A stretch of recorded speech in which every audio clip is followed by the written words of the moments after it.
چاہیے نا. ایک نوکری کراچی حیدرآباد والوں کو نہیں ہے. آج اس کوٹے پہ بھی جعلی ڈومیسائل یہاں کا بنا کر آپ وہ کوٹا بھی ہمیں نہیں دے رہے. ایک قطرہ پینے کا پانی نہیں دیتے آپ. جو پانی میری میں آتا تھا اس پر آپ ہائیڈرنٹ بنا کر میرا ہی پانی چوری کر کے مجھے بیچتے ہیں. میرا کچرا آپ اٹھانے نہیں دیتے ہمیں جو ہے وہ رات میں بجلی نہیں دیتے, صبح گیس نہیں دیتے, ہمیں ایڈمیشن نہیں دیتے, ہمیں ہمارے پیلے اسکول کالج اسکول آپ نہ بنا رہے ہیں نہ اس کو بسا رہے ہیں. کوئی یونیورسٹی نہیں دیتے. حیدرآباد کی یونیورسٹی آپ کا وزیر کھڑے ہو کر کہتا ہے کہ میں حیدرآباد میں یونیورسٹی نہیں بننے دوں گا. میرا یہ سوال ہے ریاست سے, 75 سال ہو گئے اس پاکستان کو بنے ہوئے. ہم اس پاکستان بنانے والوں کی اولادیں ہیں. ہمارا خون پسینہ 10 لاکھ جانوں کا نذرانہ دے کر پاکستان بنایا, پھر پاکستان چلایا. آج یہ ڈیسائیڈ تو کر لیں ہمارے لیے کہ ہم اس پاکستان میں کس درجے کے شہری ہیں, کس درجے کے شہری ہیں. کیا یہ سندھ کے کراچی حیدرآباد میرپور خاص سکھر نواب شاہ والوں کے پاس اسرائیل کا پاسپورٹ ہے؟ کیا ہمارے پاس انڈیا کا پاسپورٹ ہے؟ کیا آج نہ یہ جو اختیارات جو میں آپ سے مانگ رہا ہوں, اپنی گنتی پوری مانگ رہا ہوں, اپنی حلقہ بندیاں صحیح مانگ رہا ہوں, اس سے کیا مجھے پاکستان کے نیوکلیر ایسٹ کا کوئی اختیار مل جائے گا؟ مجھے کیا پاکستان کی فوج کا کنٹرول مل جائے گا؟ مجھے کوئی پاکستان کی خارجہ پالیسی کا کنٹرول مل جائے گا؟ پاکستان کے خزانوں کا کنٹرول مل جائے گا؟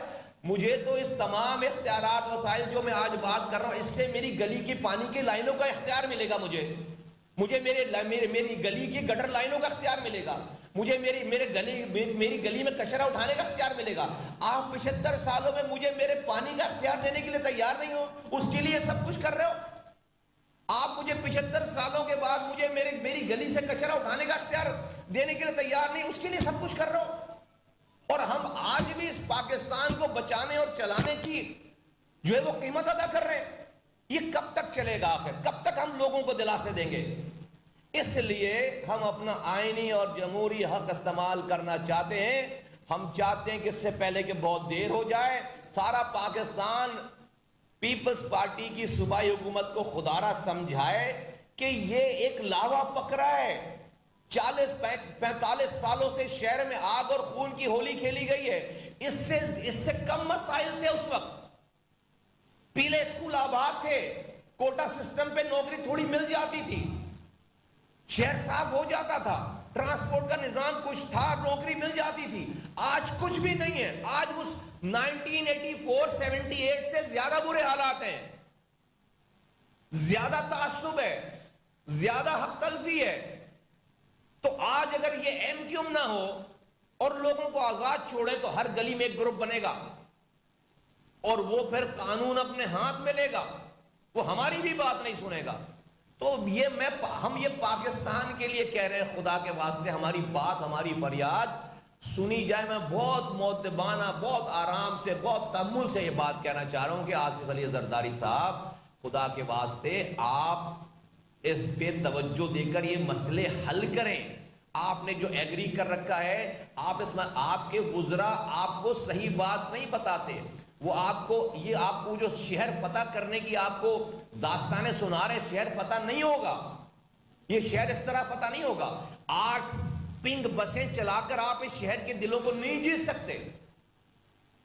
8 عدد 15 سالوں میں 8 عدد پنک بسیں چلائیں آپ, یہ شہر کو نہیں جیت سکتے. اس سے ایک قطرہ پینے کا پانی 15 سالوں میں اضافی نہیں آیا ہے. جو پانی آتا تھا وہ بھی چوری ہو کر ہمیں بیچا جاتا ہے. تو خدا کے 2.5 لاکھ نوکریوں میں ایک نوکری نہیں ہے. ایک ٹریفک پولیس والا, ایک پیون, ایک گریڈ کا پیون آفس بوائے بھی اس شہر کراچی اور حیدرآباد سے نہیں لگا. حیدرآباد کے لوگ اب ڈس انفرنچائز ہو گئے ہیں. آپ نے سارے دیہی علاقوں کو جوڑ کر حیدرآباد کی جورسڈکشن میں شامل کر دیا. حیدرآباد کا کبھی میئر حیدرآباد سے آ ہی نہیں سکتا. کراچی میں آپ نے یہ کر دیا ہے. تو ہم اسرائیل کا پاسپورٹ نہیں ہے ہمارے پاس, ہمارے پاس انڈیا کا پاسپورٹ نہیں ہے. ہم اس پاکستان بنانے چلانے والوں کی اولادیں, ہم نے بڑی قربانی دی ہے, بہت سارا نشیب و فراز گزار کر آج بہت تحمل سے یہ والی بات کر رہے ہیں. خدا کے واسطے ہماری بات سنی جائے, مانی جائے. ہمیں لوگوں کو روڈ پر لے کر آنے کا کوئی شوق نہیں ہے, لیکن اب ہم نے یہ فیصلہ کر لیا ہے کہ اب یہ جو ہماری نسل کشی ہو رہی ہے, نسل کشی, یہ ہماری نسل کشی ہو رہی ہے کتنے والدین کے پاس پیسے ہیں کہ وہ اپنے بچوں کو صرف باہر بھیجیں، یہاں اس کو پاس تعلیم ہی نہیں ہے؟ کتنے والدین کے پاس پیسے ہیں کہ وہ اپنے بچوں کو کاروبار کھول کر دیں کیونکہ یہاں پر نوکری نہیں ہے؟ تو یہ تو نسل در نسل تباہ برباد ہو رہی ہے۔ اس لیے ہم نے یہ فیصلہ کیا ہے کہ اب ہم ایک ایک کر کے مرنے کے بجائے ہم اپنے لیے جدوجہد کر کے مرنا چاہتے ہیں۔ بھلے آپ کی پولیس کی گولی سے مار دیے جائیں، لیکن ہم اب سڑکوں پر آ کر اپنے حقوق مانگ کر مرنا چاہتے ہیں۔ ایسے گھر میں بیٹھ کر گٹر ملا پانی پی کر مرنے سے اور اپنے آپ کو کاؤنٹ نہ کروا کر مرنے سے، اس ظلم کو اسی طرح چھوڑ کر مرنے سے ہم گناہگار نہیں مرنا چاہتے۔ ہم اس ظلم کے اوپر خاموش رہ کر گناہگار نہیں مرنا چاہتے۔ اس لیے فیصلہ کر لیا ہے کہ ہم نے کہ 12 تاریخ کو وہ پہلے فوارہ چوک پہ بہت بڑا جلسہ کرے گی، احتجاج کرے گی، اور اس کے بعد ہم وہیں پر بیٹھ جائیں گے۔ اگر اس وقت تک ہماری بات نہیں مانی گئی، ہم وہیں پر بیٹھ جائیں گے لامحدود دنوں کے لیے۔ ہم اپنے گھروں میں نہیں جانا چاہتے۔ ہم اس کنڈیشن میں اپنے گھروں میں، اپنے علاقوں میں نہیں جانا چاہتے۔ کراچی کا نوجوان ہم سے مطالبہ کر رہا ہے، کراچی کے لوگ ہم سے مطالبہ کر رہے ہیں کہ آپ لوگ کچھ کریں، خدا را پریکٹیکلی کچھ کریں، یہ نکلیں، روڈوں پر نکلیں، باہر نکلیں۔ لوگ تیار ہیں کیونکہ لوگوں کو نظر آ گیا کہ اب کوئی ان کی داد رسی کرنے والا، ان کی فریاد سننے والا نہیں ہے۔ تو 12 تاریخ کو یہ کام، اور پھر ایم کیو ایم نے ڈیسائیڈ کر لیا ہے کہ وہ بھرپور الیکشن میں حصہ لینے جا رہی ہے۔ 16 مارچ کو جو الیکشن ہے، ہماری چھینی ہوئی سیٹوں کو ہم دوبارہ واپس لیں گے انشاءاللہ تعالی۔